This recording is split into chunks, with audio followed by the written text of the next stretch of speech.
Muito boa tarde, Brasil. No programa de hoje a gente volta a falar de política. Essa política que não vai nem racha, né?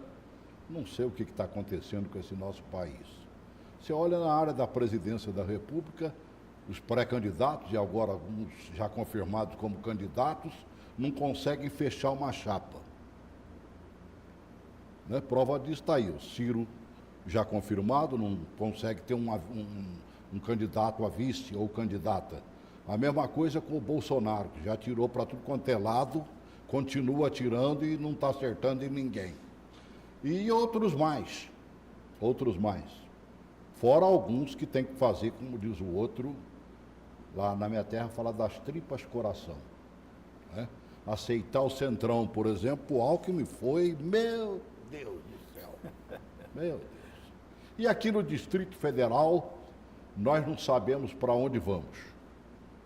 Muito menos os nossos políticos. Todos eles disseram no princípio que formariam uma única chapa. E a gente também visualizava que as esquerdas também se uniriam e que a gente teria quase que uma eleição em primeiro turno, né? Direita e esquerda. A direita rachou tanto que nós temos meia dúzia de candidatos só daí. Isso porque estou sendo bonzinho dizer meia dúzia. E a esquerda não consegue uma boa união, está faltando ainda alguns passos para que isso aconteça, mas quem corre na frente nesse momento, muita gente não vai gostar do que eu vou dizer aqui não, é Rodrigo Hollenberg. Com direita quebrada, prevalece o candidato da esquerda, o mais forte é o atual governador. Para a gente falar dessas coisas todas, estou contando aqui hoje com dois convidados. Uma veio aqui pela primeira vez, que bom, Solange Bezerra, estrategista política. Isso. Só sua estratégia para poder me explicar essa política, viu, Solange? Seja bem-vinda, querida. Obrigada, Celso. É um grande prazer estar aqui e agradeço o convite e agradeço também aos que estão nos assistindo. Vamos ver o que a gente pode estar discutindo aqui. Vamos ver, né? Tudo bem. Ver o que dá. Tá bem. Também recebendo mais uma vez meu amigo Rossi Barreto, cientista político, né? É sempre dele que eu necessito aqui para poder explicar essas coisas erradas ou quase certas que vão acontecendo. Erradas ou quase certas? Porque certa mesmo eu não vi nenhuma até agora. Não tá, né, Celso? Boa tarde, Celso. Boa tarde, Solange. Boa tarde a vocês de casa. É sempre um prazer enorme poder estar aqui, colaborando, discutindo e vendo o que a gente pode fazer para entender essa política. Você falou bem, Celso, aqui no Distrito Federal, essa fragmentação da direita só favorece Rodrigo Hollenberg. Porque Rodrigo Hollenberg é o candidato natural à reeleição. Ele é candidato. Agora, com quem que ele vai disputar? Vai ser com Rosso? Com Arruda, Tadeu Filipelli, vai ser Exalci, vai ser o doutor Frejá, com quem vai ser?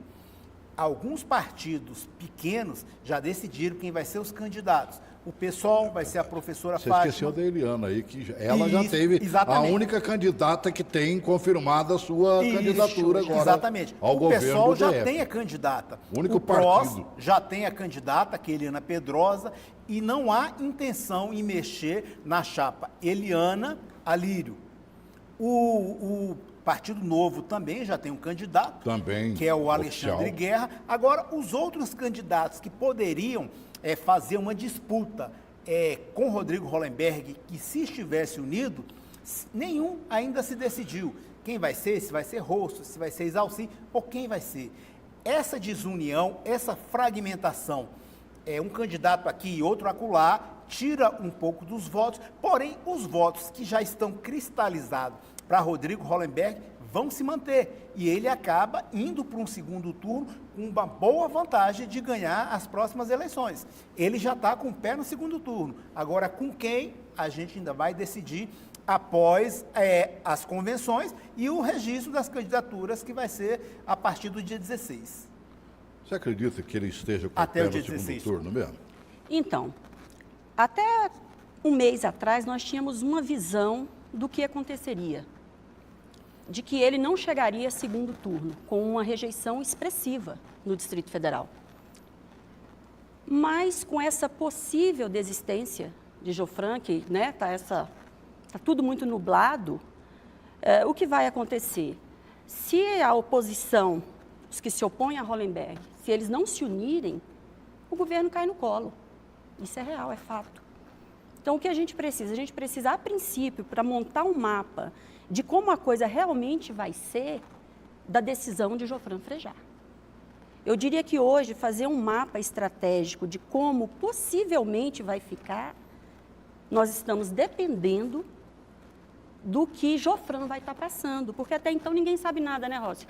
A gente discute muito a esse respeito, de que ele está demorando muito, porque quando você demora muito, você faz com que aqueles que ainda estão pequenos, eles cresçam. Celso, uma outra questão. Quem estava atrás do Frejá, que estava o acompanhando, já começa a se dispersar e pensar numa outra possibilidade, num plano B, num outro candidato. Essa indecisão dele já colocou ele em xeque, porque quando ele estava pensando, quando ele falou, não, eu posso até desistir, ele falou, eu não vou vender minha alma ao diabo. Quando ele falou que não iria vender a alma ao diabo, todo mundo já saiu procurando quem são esses diabos. E se por acaso ele resolve ficar, com que diabo ele ficou, ou se ele exorcizou todos os diabos. Então, isso aí já dá uma indecisão nas pessoas e uma falta de confiança. Os votos cristalizados, as pessoas que estão com ele, haja o que houver, essas vão permanecer. Mas aquelas que estavam pretendendo votar no Frejá por ser um candidato diferente, por ser um candidato que nunca foi governador, essas pessoas vão ficar com o pé atrás. Será que eu voto? Será que eu permaneço nele? Será que eu permaneço? Quem são esses diabos? Esses diabos estão com ele desde 2014? Não estão? E aí? Essa é a indecisão. Ele já colocou em xeque tudo isso daí. É verdade. Só complementando a fala do Rócio, eu concordo com você. Se ele opta por permanecer, ele vai ter que dar grandes explicações. Porque se for estratégico ou não, ele meio que fez um racha aí entre os apoiadores. Isso é real, estrategicamente falando. Ele soergueu alguns candidatos que estavam lá na moita, Com esperando para talvez até fazer parte Com da chapa certeza. com ele. Principalmente a chapa majoritária. E deu espaço para Hollenberg estar num segundo turno, onde ele também vai ter que estar atento. Ir para segundo turno não quer dizer ganhar a eleição. E saber o que faz. Vai ter que saber conduzir. Está tendo uma excelente oportunidade, como diz Rócio Barreto.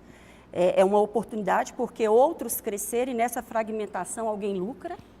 E nesse atual cenário, o lucro é do Rodrigo Hollenberg. Está em vantagem. Sem dúvida. Que coisa, meu Deus. Exatamente. Eu não sei, está aqui nossa estrategista, eu não sei se essa desistência, essa pré-desistência dele foi algo pessoal, foi algo bolado. Eu imaginei no princípio que fosse o estupim curto de Jofran Frejá, que eu conheço melhor eu que também ninguém, acredito nessa hipótese, Celso. Ele se viu realmente envolto por, sabe, aquele pessoal do eu quero me dar pressionando, certo? Que ele já chamou aparelhando de diabo, o Estado, já aparelhando o diabo o Estado. não é um nome só, não. Eu acredito que seja um conjunto de demônios que formam um diabo só. Exatamente. E ele chuta o pau da barraca com muita facilidade. E com esse chute do Pra pau quem da o barraca... conhece, agora, está demorando demais. Eu achei, inclusive, que o não dele fosse não para o resto da vida de mais 2 dias. Exato. Exatamente. E as pessoas, como eu falei para você, os votos cristalizados, como disse a Ana Maria do Correio, ela falou que houve uma movimentação, como se fosse uma movimentação religiosa na porta dele, volta a frejar, que era a última esperança das pessoas nesse momento, aqui para o Distrito Federal, era frejar. E essa indecisão balançou. E na política, Celso, as pessoas vão agir de forma bem profissional, bem coerente. Ô, Rócio. Se você facilitar alguma coisa, as pessoas vão cobrar. Você teria condições, ou você parou para analisar, quem seria esse demônio mor? Como eu falei com você, Celso, são vários demônios. eu vou falar que o Frejá fez uma reunião, foi em Arniqueira, foi Riacho Fundo, e ele sentava no centro de uma mesa, na bancada, aí de um lado sentava o Tadeu Filipelli e do outro sentava o Arruda. O Arruda pegou o microfone, fez discurso, alguém fotografou aquilo ali e começou a fazer certas brincadeiras na internet e falou: no meio de 2 ex-presidiários, será que há algo a confiar? Eu acho que isso pesou bastante, né? Ele acompanhado de 2 pessoas que estiveram presas, acusada de desvio de dinheiro. Um foi pelo estádio, outra foi aquelas operações antigas quando era governador, e por aí foi. Então as pessoas começam a fazer esse balanço. Aí eu acredito que ele não quis se misturar com esse tipo de provocação, nem aceitar esse tipo de provocação. Eu acho que há coisas nesse sentido, porque uma das pessoas que estavam projetando ele ali, estava atrás da campanha dele, era o Tadeu Filipelli. E ele foi candidato a primeira vez pela desistência do Arruda. O Arruda, em 2014, ia ser candidato, mas por conta de ficha suja, improbidade administrativa, ele desistiu da sua candidatura e colocou o Frejá. É por isso que eu pergunto, será que os diabos que o acompanham está desde 2014 ou foi os diabos que surgiu agora em 2018? Então é uma questão para a gente avaliar. Precisamos achar um exorcista. Exatamente. Um bom exorcista, é né? necessário exorcizar esses porque demônios. para um capeta do tamanho desses daí, a gente tem que achar um, sabe? Uma pena que Doriel de Oliveira, né? Faleceu, como diz Exato. o outro, né, que era o que botava a mão assim, expulsava até o cachorro Estes grande. demônios. Como diz brincadeira, viu? terrível, Brincadeira, né? né? Eu Vilarindo também, nosso querido Vilarindo, Vilarindo. excelente. saudade desses homens. Pastor viu? Excelente. Vilarindo, Eu Tá vou com o faltando Rócio realmente nessa um exorcismo. questão, viu, Rócio? Eu concordo com a colocação que Uma você das fez. poucas vezes que ela concorda comigo. Uma das poucas vezes. Não é isso. O que acontece? Eu não vou entrar no mérito da questão em relação às 2 pessoas que apareceram com o Frejá numa foto. Não é esse o meu papel. Mas houve sim uma falha por parte dos estrategistas quanto àquela aparição. Porque hoje o que acontece? O estrategista ele trabalha a falha do outro, né? Sem dúvida. Ou faz com que cresça No seu aquilo erro. que ele tem como qualidade. E, com certeza, eles não iriam deixar de usar. Exato. E o povo hoje, o que é que eles querem? Um bode expiatório. E naquele momento, nesse exato momento da política brasileira, onde o povo tem grandes acessos, hoje ninguém é inocente político mais, não era o momento dessa aparição. Se houve uma estratégia em relação a vou falar que vou desistir, para que isso se apague ou diminua, a estratégia também foi errada, porque deu tempo suficiente para que outros crescessem. Talvez até fosse boa, mas ela teria um tempo hábil para ser positiva. Hoje ela já não é mais. Ela está dando muito tempo para que pequenos cresçam. Porque se houvesse um acordo, né? Vamos supor que ele estivesse recebendo realmente uma pressão. A famosa divisão do governo. Sim. Você acha que o Centrão está fazendo um acordo com o Alckmin sem dizer onde é que vai ter a divisão do bolo? De Não forma vai. nenhuma. De Com forma certeza não. nenhuma. Quem conhece o Centrão sabe muito bem Celso. o que vai acontecer. Meu Chuta Deus certo, do céu. Centrão. Então, É aquela certo. questão. É? O que ganha eleição é tempo de TV, tempo de rádio, porque fazem aquelas produções cinematográficas e transforma um candidato num potencial chefe do executivo. Então é o seguinte, a gente não tem uma pessoa, não tem um líder, não tem um estadista suficiente com condições para disputar, mas a gente tem tantos deputados na Câmara Federal que nos dá condições de ter tempo X de televisão. Eu somando o meu, o seu e mais alguns, a gente tem tempo suficiente para Mesmo. derrotar aquele possível que Mesmo estaria que as disputando. forças somadas venham de um De barco... demônios. Poxa, quando você olha um negócio desse aqui, ó, eu guardei essa folha de São Paulo, sabendo que vocês viriam aqui. Caciques do Centrão são alvo de ao menos, ou pelo menos, né, 13 inquéritos. Né? citado por delatores, líderes do PP, PR, PRB, DEM, Solidariedade, né? Fecharam com o Alckmin. E aí? Mas é desse Haja jeito. estratégia para fugir disso aqui, mano. É exatamente, Celso. Eles não têm um candidato limpo o suficiente para disputar uma presidência da República. Mas tem tempo de televisão. Eu te dou tanto tempo, te empresto tais deputados para a gente defender isso daqui. E após você ser eleito, ministério tal, estatal tal, quem vai administrar sou eu. É o nosso partido, independente de quem seja o indicado.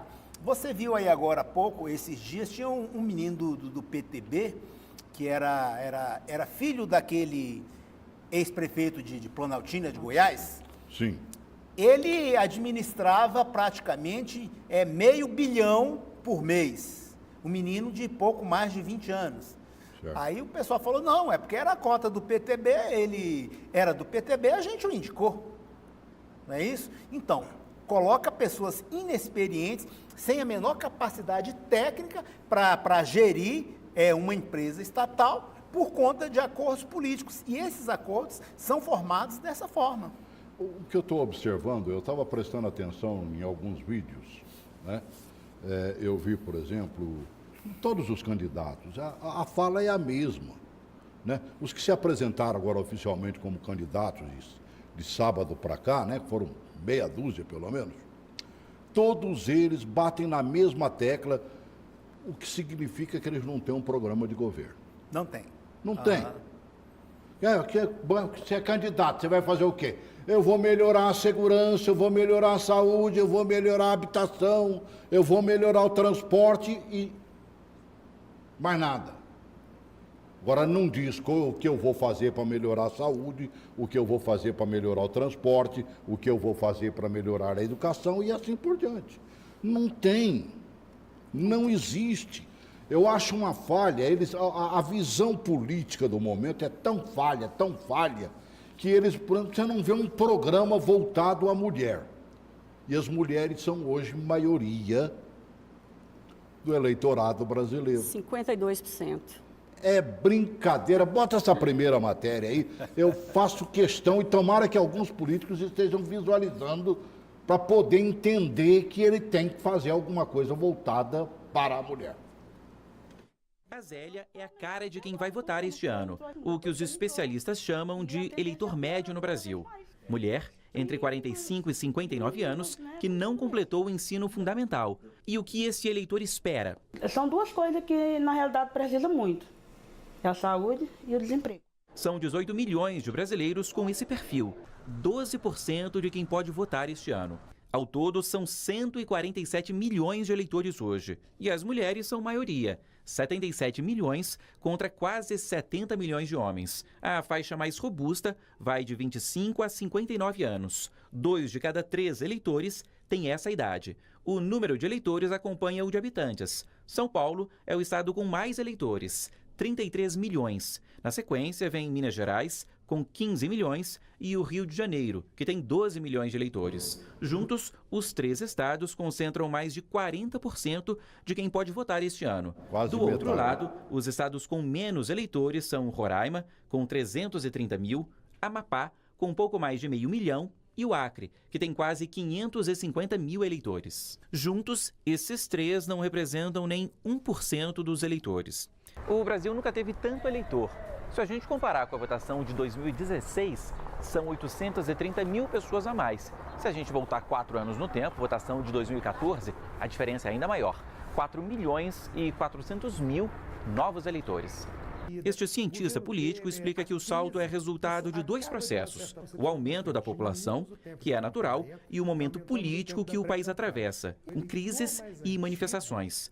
E completa, esses novos eleitores podem decidir a votação. Os últimos 4 anos foram momentos de muita conturbação política, de muita agitação política. Então nós temos aí o impeachment da ex-presidente Dilma, o próprio governo Temer, o processo anterior que começou em 2013 com as manifestações. Então isso mobilizou um número maior de jovens dentro da política. Então esse número pode e vai refletir também essa procura do jovem ao processo político, ao processo eleitoral. Gostei dessa fala dele, né? Você, como estrategista, buscaria o quê para um candidato? Hoje, que ele entenda qual o perfil da população. Nós estamos sempre muito preocupados com o perfil do candidato. E a coisa tem que acontecer ao contrário. Qual o perfil da população que você quer conquistar? Hoje, por exemplo, o Distrito Federal, ele precisa de um líder que seja populista. O povo está sentindo falta disso. E, infelizmente... Ô, saudade do Roriz, hein? Pois é, aí o pessoal fala, critica, Me abraça, mas ele me tinha aperta, voto. me arrocha. Ele tinha voto. Alguém já viu um time ganhar futebol sem fazer gol? Não existe. Jogue feio ou bonito, você tem que fazer gol para você ganhar. E os caras faziam gol. E eu acho que eu tenho certeza, eu sempre falo para os candidatos, não estude, não peça para que as pessoas estudem o seu perfil, estude você, o perfil do seu cliente, porque ele é o seu cliente. Verdade. Ele vai te dar uma procuração para que você responda por ele. Então, ele tem que te estudar. E a gente tem que começar a rever isso. Eu achei interessante você colocar ali a reportagem quanto à mulher na política. Eu aproveito o espaço, te peço licença para pedir para que as mulheres reflitam. Nós temos hoje, no número de candidatos que não são votados, aproximadamente 85% a 86% deles são mulheres. É muito incoerente quando eu tenho 52% dos eleitores ativos sendo mulheres. Então, será que só o homem me discrimina na política enquanto mulher? A gente tem que começar a rever isso daí. Coisa, né? Ou A até gente mais. tem que começar a rever. Eu trabalho na Verdade. política há um bom tempo, até cometer Eu o Wilson ouvi de uma Rossi. candidata eleita, numa certa feita, de que, não vou dizer o nome dela, porque eu não Sim, falei não vem para ao ela, não caso, me claro. permitiu. Né? Não me deu essa liberdade. Né? Ela disse claramente, quem me elegeu foram os homens. Ela tinha certeza absoluta disso. Então, nós não temos que começar a rever, né, esses conceitos. E dentro da política, Rossi, a gente conversa muito, a gente faz muita política, às vezes sentada ali à mesa. Eu participei uma vez em São Paulo de uma reunião com uma prefeita, onde sentados à mesa era eu, a prefeita, uma outra mulher que estava ali compondo, e 16 ou era 17 homens, eu não me lembro. Um se opôs a eu ser mulher. A mulher. Pô, mas será que a gente pode confiar no mapa que ela vai fazer? Então, está na hora de revermos os nossos conceitos. Espera aí, nós somos maioria? Se alguém aqui sabe de algum método de se ganhar uma eleição com minoria, me ensina. Eu não sei. Urna é maioria. E se somos maioria, eu quero que as mulheres me expliquem isso. Será que o que está faltando não é a gente ocupar aquele espaço que é nosso, de fato, sem medo? Quando eu me sento à mesa para fazer política com homens, eu não tenho nenhuma preocupação em tentar impor ali, olha, eu sou mulher, eu quero que puxe a cadeira. Não. Eu chego e mostro aquilo que eu sei. O espaço que eu tenho que hoje, graças a Deus, é muito bom. Estar aqui com você, para mim, é uma grande conquista, inclusive. E daí, algum dia eu me impus como mulher, então a gente tem que começar a rever esses conceitos. Quase sempre me veio a cabeça que o Rossi me falou. O estrategista geralmente fica lá atrás, nos bastidores. Isso, né? a gente está sempre não dá ali a cara a por tapa, trás. né? Não mostra... Exatamente. Não põe o rostinho na televisão, exatamente. E não o é que eu mesmo? quero que as mulheres entendam é que essa lei dos 30% mínimo e 70% no máximo, ela ainda não é suficiente pelas perdas que nós já tivemos. Verdade. A lei é ótima, tem uma excelente, o intuito dela, mas a aplicabilidade da lei não está legal. Não é suficiente, vamos exigir mais. Não vamos levantar a bandeira e Vamos ficar felizes, exigir que não. o dinheirinho que está chegando aos partidos chegue às chegue na mulheres mulher. também. Tieron teve comigo aqui dia desses, né? E a briga dela, e o engraçado, vinha a Tieron com mais duas parlamentares. Tieron da Bahia. Isso, Isso, né? isso. E a Heron não tem papas na língua também, não. Ela Deputada fala mais... negra, e as mulher, outras duas representa a candidatas minoria. que já são atuais deputadas, na última hora inventou alguma coisa e tal, porque parece que não tem coragem de bater, mano, velho. Peraí, se o partido está recebendo 100%, e ele tem que ter 30% de candidatas mulheres, 30% no mínimo desse dinheiro tem que ir para essas candidatas. Celso, só que nessa lei aí, há algo que incomoda bastante, porque veja bem, vamos supor que um partido vai lançar 10 candidatas. O presidente ou executiva vai reservar os 30% para aquelas 10 mulheres. Mas se eles quiserem beneficiar uma única candidata, ele pode dar esses 30 para a única candidata Eu e sei deixar as disso, outras meu 9 velho. sem E nada. todos os partidos já estão dizendo que vão privilegiar Vão aqueles que já privilegiar, são, com né? certeza, Já são. exatamente. Quem está buscando reeleição. Países, Celso, mais desenvolvidos, tem 2 quocientes, que é 50% homem, 50% mulher, 50% um quociente e o outro quociente para as mulheres. Exatamente. Mesmo que elas atinjam poucos votos, mas vão ser eleitas as primeiras. Seria uma espécie de voto distrital entre gêneros. Daí agora que a gente também não está nem entendendo como é que vai funcionar essa história, né? De como é que o candidato vai conseguir fazer a sua campanha, né? Com esse financiamento coletivo aí, a famosa vaquinha virtual, Vaquinha virtual. né? A gente não sabe como é que fica. Bota essa matéria número 2 para a gente tentar, pelo menos, entender um pouquinho do que vai acontecer nessas eleições agora. Coloquei. A campanha do ex-presidente dos Estados Unidos, Barack Obama, é um dos exemplos de sucesso quando se fala em financiamento coletivo. Deu tão certo que sobrou dinheiro. Ele teve um problema de super arrecadação. Eles compraram todos os horários nobres durante o período de campanha só para divulgar o Obama, para poder gastar o dinheiro, né? Porque foi uma fortuna, né? Aqui no Brasil, essa estratégia está sendo usada pela primeira vez este ano. Mais de 50 sites já estão no ar. Essa aqui é a lista de sites. E outros 30 aguardam na fila para começar a captar dinheiro. Agora, esse processo todo aqui depende de regras específicas. A vaquinha virtual só pode ser feita por sites autorizados pela Justiça. A lista está no portal do TSE, o Tribunal Superior Eleitoral. Toda doação tem que ter recibo e moeda virtual não pode ser usada. Outro ponto importante: taxa cobrada por cartão, boleto ou transferência bancária tem que ficar clara no site. A partir de R$ 1.064,10, a doação deve ser feita por transferência. E se o pré-candidato não se tornar candidato, o dinheiro precisa ser devolvido ao doador. É o tipo de financiamento que deve beneficiar principalmente as candidaturas menores. Com as doações individuais, você dá uma possibilidade a mais para aqueles partidos que eventualmente não têm ou não tiveram em eleições anteriores uma estrutura, um quociente que gerasse um repasse hoje maior. Este outro especialista concorda e apoia a novidade, mas avalia que ela ainda não envolveu o eleitor brasileiro. Aí ele fica pensando, eu vou tirar do meu dinheiro suado, que eu trabalhei para conquistar, cada centavo suou para chegar na minha conta. Agora eu vou devolver esse dinheiro para os políticos corruptos. Então ele se sente desestimulado a fazer isso.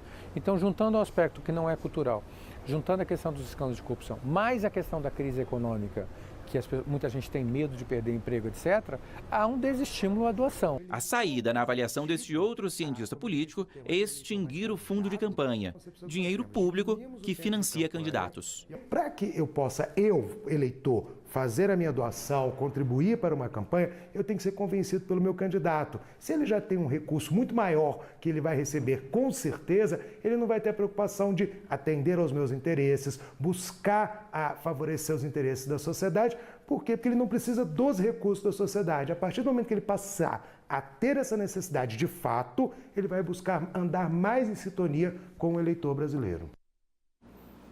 Vai ser difícil esse dinheiro chegar no bolso do candidato, não vai ser não, Rosa? Não é que seja difícil, né? Essas empresas aí autorizadas pelo TSE, elas cobram um percentual. Esse percentual fica para elas. Se você tem empresa que cobra 7, 6, 8%, se você doar 100, só vai chegar a 93 para o candidato. E no caso dele conseguir registrar a sua candidatura e abrir a conta. Abrir aquela conta eleitoral, o dinheiro é transferido para lá. Senão, aí acontece todo esse rebuliço aí que o professor Caldas explicou muito bem. Mas, Celso, o Brasil, essa questão de financiamento de campanha é um dos estopins da corrupção. Por exemplo, vamos supor que eu seja dono de um frigorífico muito grande, um frigorífico grande que exporta carne para diversos países. Ninguém falou o nome do friboi aqui, não. Vamos lá. Né? Aí vamos supor o seguinte, eu sou candidato a presidente, olha, no BNDES quem vai assumir vai ser um presidente. Mas o presidente é amigo meu, ele vai facilitar algumas coisas para você. Só que para mim chegar à presidência e nomear esse presidente do BNDES, eu preciso gastar dinheiro na minha campanha. Claro. Uma campanha que custa hoje 200 milhões de reais. O que é 200 milhões de reais se futuramente eu vou ganhar 2, 3 bilhões? Não é nada. Então, essas doações aí foram suspensas pelo STF, até segunda ordem, doação de pessoa jurídica, certo? Aí criaram esse fundo de financiamento de campanha, que hoje é 1,7 bilhões. Somando os 800 milhões de fundo partidário, dá quase 3 bilhões que a gente paga para os políticos. Mais o que vai entrar de doação, né? Isso. Agora, esse dinheiro aí não é suficiente, aí eles estão fazendo essas vaquinhas coletivas. Só que as pessoas ficam com medo. Eu acredito na Solange, é uma boa pessoa, ela vai gastar 100 mil numa campanha para ser eleita. Eu confio nela. Mas vem um vizinho dela que vai gastar 5 milhões, Celso. Qual a chance dela gastando 100 mil e o outro que vai gastar 5 milhões? O Brasil ainda é um país onde as pessoas votam na pessoa pelo nome e pela condição financeira e o que ela vai ter de retorno. Ela não vota nas pessoas e em projetos por cidadania. Ela não vota ali para fazer uso da sua cidadania. Então, isso daí fica complicado, Celso. É muito complicado as pessoas doarem para esse tipo de projeto. Eu tenho vários amigos, são candidatos, pessoas honestas, que têm verdadeiros projetos. Quase todos fazendo essas vaquinhas coletivas. Mas só que isso não vai ser suficiente para ele disputar uma cadeira, para bater de frente com os poderosos que estão aí comprando voto à torta e à direita. Queira ou não, você como estrategista tem que ter dinheiro, né? Tem que ter dinheiro. E outra coisa, Celso, o que me preocupa, na verdade, é que nós trocamos 6 por meia dúzia. Com essa proibição, né, do apoio da pessoa jurídica, você favorece os que já têm um poder aquisitivo favorável. Porque se formos analisar, a vaquinha deles não vai ser magra não, né? Que é aquilo que o Ross estava falando, o pequeno vai ter um valor que não é expressivo, onde ele não vai ter grandes acessos, porque sem acesso você não conquista, você não mostra os seus projetos. E aí, como fica? Troquei 6 por meia dúzia.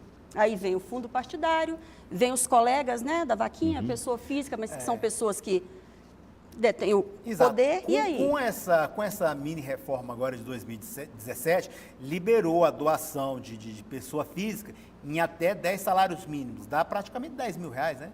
9, 10 mil reais. Então, se cada um doa 10 mil reais, ele faz uso daquilo dali. Agora, a pessoa pode bancar uma campanha com recursos próprios. Se eu tenho um patrimônio de 500 milhões, eu posso botar 50, 100 milhões numa campanha. Não há um limite. Não há limite para isso daí. Desde que o limite obedeça aquelas regras dos limites pré-estabelecidos na lei eleitoral. Governador, parece que é de 15 a 20 milhões. Deputado federal, até 2 milhões e meio. Isso, Celso, declarado. Todos nós sabemos, a gente não pode ser ingênuo para saber que a pessoa gasta só o que ela vai declarar. Verdade. Sinceramente, com essas mudanças todas aí, o Caixa 2 simplesmente vai continuar existindo, né? O 2, o 3, o 33, o 45. Exatamente, Celso. A Justiça Eleitoral, com essa regra aí de limitar gastos e proibir o financiamento de campanha com pessoas jurídicas, ela só beneficia as pessoas que têm dinheiro. As pessoas que têm dinheiro e vão fazer uso disso daí. A água só corre para o mar. Desculpa entrar na intimidade da profissional, mas quando um profissional vai fazer estratégia política para um candidato, ele pergunta quanto você tem? Não. Para gastar, não? Não. Mas propõe a ele que ele tem que gastar X? E ele trabalhe daquela maneira, que ele monte uma equipe que possivelmente vai custar X para ele, e aí a coisa segue. Os famosos cabos eleitorais, por exemplo? Cabos eleitorais. É aquela, quem tem mais, proporciona mais. O cabo eleitoral funciona numa campanha política? Funciona bem. Inclusive, na campanha passada, eu tive a oportunidade, quero agradecer aqui ao amigo Danúbio Martins, Eu nunca tinha trabalhado com a campanha de rua e eu precisava fazer um apoio. E para escrever, às vezes você sente alguma dificuldade. Você quer saber qual o sentimento de quem está ali com a bandeira. E aí eu pedi a esse amigo que ele me proporcionasse isso, sem comentar que eu era estrategista política. Certo. Assim ele o fez e eu fui para as ruas. Eu fui saber qual era o sentimento das pessoas e o que aqueles cabos eleitorais eles levavam para o povo. E é incrível como eles levam sentimento, como eles têm portas abertas. E o cabo eleitoral é aquele indivíduo, normalmente, ele é líder comunitário, é aquela pessoa que ele já fez uma construção, ele já tem portas abertas. Às vezes existem alguns determinados políticos, né? Exatamente, tem político que ele enche um auditório com 300 pessoas, ele paga o uísque e tal, ele sai dali com 10 votos. Você pega um cabo eleitoral, às vezes uma pessoa humilde, e você chega num local onde ele é perguntado a ele em quem nós vamos votar, quem vai ser o melhor para a nossa população. São pessoas que funcionam muito bem e deveriam ser valorizadas, porque elas usam, acima de qualquer coisa, elas usam o nome e a ideologia. A maioria trabalha por amor. Os caras estão ali, não é por cargo, não. Por cargo, mais é o pessoal que está lá em cima. Isso é muito bonito. Então, nós fizemos isso por um mês ali nas ruas, porque eu queria saber o que essas pessoas... Não, isso é troca, o que... Não, não é. São pessoas que usam o seu nome em benefício de alguém que nem sempre vai honrar, né, com os compromissos feitos, infelizmente.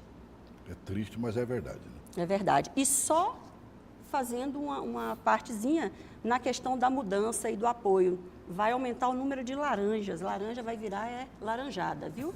Com esse novo modelo aí, sem o apoio com certeza. A gente vai Qual ter é o papel do laranja nessa história aí? Qual o papel do laranja? Por exemplo, eu não posso, aquilo que o Rócio colocou, eu posso gastar até X, esse é o meu teto. Posso pegar daquilo que eu tenho. Mas nada me impede de chegar num amigo que tenha dinheiro, fazer um acordo com ele. Olha, você vai investir na minha campanha. Depois que eu te devolvo. Isso vai ser uma prática, infelizmente. E aí entra o caixa 2, então? Entra o caixa 2. Não, mesmo. Né? E aí, troquei 6 por meia dúzia. É porque, Celso, quando as pessoas falam, não, é necessário renovar, tem que colocar tudo novo, sem fazer analogia ao Partido Novo, tem que renovar, mas de forma objetiva. Porque fala em renovar de forma muito subjetiva. É o caso da Solange falou aqui, trocar 6 por meia dúzia. Ah, eu não posso ser candidato, então vai você que representa o mesmo grupo, você tem o nome limpo, você tem expressão que pode ganhar essas eleições, então vai você. O pai bota o filho, bota a irmã, bota todo mundo, e por aí vai. E nesse sentido, não muda nada. Quem representa a empresa X vai continuar representando a empresa X. Quem representa uma classe vai continuar representando uma classe. E isso foge do que as pessoas querem. As pessoas querem coisa nova, programas, projetos novos, que seja não pragmáticos, mas sim programáticos, que haja projetos de governo. Projetos que atendam a população que mais necessita. E não você fazer projetos que limite ao governo atender apenas pequenos grupos, pequenos nichos. Isso não é interessante. Agora, como é que a gente chega, por exemplo, nas proximidades das eleições, e você não tem chapa formada, que é o que nós estamos vendo em Brasília, e já falamos sobre isso, né? Você vê um candidato, por exemplo, foram lançados vários candidatos. Eu aplaudo os menores. Sinceramente aplaudo, sabe? O do PSTU, né? A Vera tem um vice, o PSOL, o Boulos tem um vice, PSC, eu acredito que o Rabelo deve ter um vice, né? E aí o Ciro entra numa dessa e não tem vice. Bota a matéria do Ciro aí, por favor. Na sede do partido em Brasília. Confirmado como o candidato do PDT à presidência, Ciro Gomes é ex-governador do Ceará e ex-ministro. O nome do vice ainda não foi definido. Entre as propostas, Ciro elegeu o investimento em educação como a mais importante. Prometeu colocar crianças e adolescentes em escola integral. Falou também em gerar emprego, aumentar a participação do governo federal em segurança, reduzir o tempo de espera para consultas, exames e cirurgias na rede pública de saúde e combater a corrupção. Para seguir adiante como nação, precisamos de um novo projeto nacional de desenvolvimento. Um grande acordo que devemos celebrar entre todos nós brasileiros em torno de algumas metas que o país pode e deve alcançar. Quero plantar a semente de uma esperança perdida por muitos e dissipada no desânimo ou na revolta, com muita razão, por outros tantos. O Ciro vai chegar a algum lugar? Celso. Ele buscava o Centrão como a criancinha busca a mamãe, né? Ele não conseguiu. Celso, como eu falei para você aqui, candidaturas extremistas, nenhuma vai chegar ao segundo turno. Candidaturas de centro vão chegar centro-esquerda e centro-direita. Você me entendeu? Porque Bolsonaro, Lula não será candidato, Bolsonaro não vai chegar ao segundo turno e vai comprimir um centro-esquerda e um centro-direita. O centro-direita está caminhando para ser o Alckmin. E o centro-esquerda está caminhando para ser o Ciro, porque tem melhores condições de chegar, segundo pesquisas. Marina não vai chegar e possivelmente um apoio do PSB. O PSB poderá apoiar algum candidato, porque ele tem cerca de 30 deputados e isso dá um tempo de televisão até razoável. E possivelmente, você fala sempre que o Bolsonaro não chega no segundo turno. Não chega. Por quê? Ele não tem condições, ele não tem conteúdo, ele não tem tempo de televisão. Né? Exatamente. 8 o mais segundos, importante. Né? Exato. Tempo de televisão não vai dar nem para falar meu nome, Enéas, nos 15 segundos. Verdade. Então, ele vai se complicar aí. E outra coisa, o que estabelece também uma candidatura bem propositiva para que as pessoas possam conhecê-lo é através dos debates. Os debates decidem. Ele está com medo de ir para o debate e eu acredito que ele não vai para nenhum debate. Isso já vai desfavorecê-lo em muito perante os outros candidatos. Ciro Gomes também, com esse discurso um pouco alterado, poderia parece que agora está suavizando. Eu não sei o que é pior para ele. Se continuar chamando os outros de FDP, como ele fez agora, como a procuradora ou promotora lá de São Paulo, né? Que pegou no pé dele. É o Cirinho Paz e Amor. Ou se ele vai chegar, como diz o outro, todo sorridente, todo feliz da vida, sendo que ele não é. Exato. É complicado. Eu prefiro o Bolsonaro atirando para tudo quanto é lado nesse aspecto. Se pelo menos ele é ele e PT saudações. Que o PT sai aí. Coloca do Bolsonaro aí. Uma convenção do Partido Social Liberal no Rio de Janeiro oficializou a candidatura de Jair Bolsonaro como candidato à presidência do Brasil. O deputado de extrema-direita levantou as bandeiras da honestidade e da moralidade para, segundo ele, resgatar um Brasil mergulhado na corrupção. Eu sei o desconforto que veio causando, sozinho, alguns poucos políticos do meu lado e amigos, naquilo que chama de establishment, ou máquina, ou sistema. Sabemos disso. Eu sou um patinho feio nessa história, mas que tenho certeza, seremos bonitos brevemente. Este capitão da reserva e nostálgico da ditadura militar se apresenta como uma opção de renovação, um político sincero, presente nas redes sociais e distante da velha forma de fazer política. Conhecido por suas declarações racistas, misóginas e homofóbicas, Bolsonaro mostrou um tom mais conciliador e falou a favor das mulheres e da igualdade, que para ele não passa por cotas ou por um tratamento diferenciado à comunidade LGBT. Muitos veem em Bolsonaro o homem forte capaz de resgatar um país afundado na crise política, econômica e social e abalado por escândalos de corrupção. Eu vejo o Bolsonaro hoje como uma grande esperança. Então, por isso que tem aí o meu apoio em cima dessa esperança de mudança. Então, vemos dias melhores aí Bolsonaro tem mais votos hoje do que qualquer outro candidato, exceto o ex-presidente Lula, preso por corrupção há 4 meses e cuja candidatura deve ser impugnada. Mas isso não é suficiente para vencer as eleições mais imprevisíveis da história moderna do Brasil. E as pesquisas mostram que o deputado do PSL seria derrotado no segundo turno pelos principais candidatos.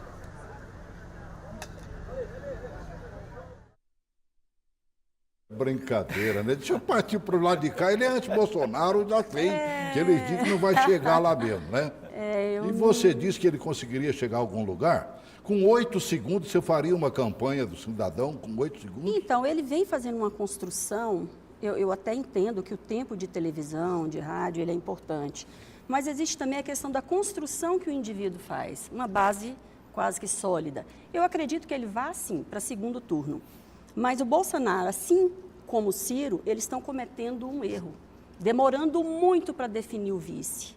Verdade. Principalmente ele, porque ele bate muito, de repente ele está batendo no vice. E na estratégia política a gente tenta fazer com que a memória da oposição fique aguçada. Ele deveria já ter definido isso há muito tempo. Ele está perdendo tempo. E nessa perda de espaço que ele está tendo é aquilo que a gente falou, os pequenos crescem.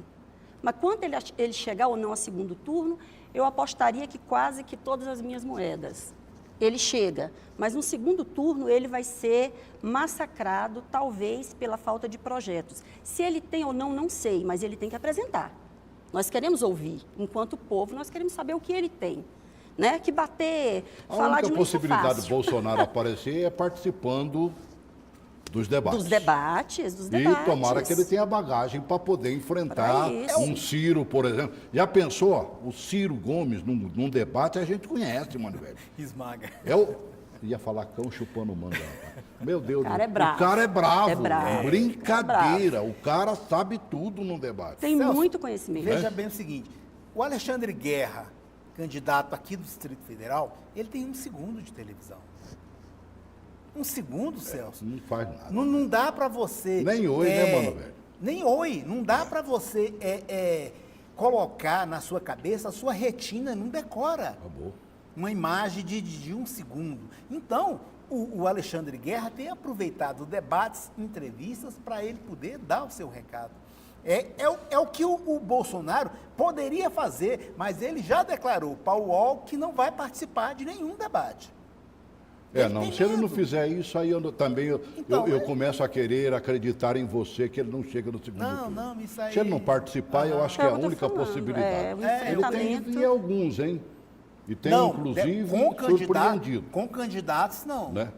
Parece que ele tem... Não um negócio muito amplo, mas né? Você viu que aqui com os comerciantes do Distrito Federal, empresários do Distrito Federal, ele foi aplaudido, enquanto o Ciro foi vaiado. Então, a Band começa a fazer já os debates. Tomara que ele apareça. O nosso tempo praticamente acabou, né? Gente, já... É uma pena. Nós precisamos continuar esse papo aí, mas com decisão, mano, velho. Que Brasília tenha um candidato com vice, com tudo tenha direito, que cada candidato à presidência da República tenha o seu vice, que a gente saiba com quem ele está acompanhado, não é mesmo? É verdade. Para que a gente possa, pelo menos, se não escolher o melhor, porque eu acredito que está difícil essa existência, pelo menos o menos ruim, para não sofrer tanto.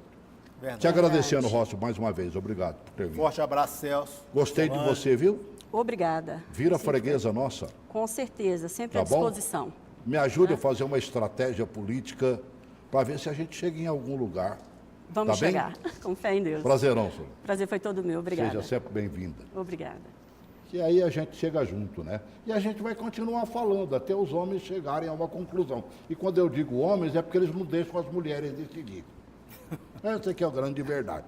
Que mulher não fica para depois, não. Mulher é no vapt-vupt. É agora. Já.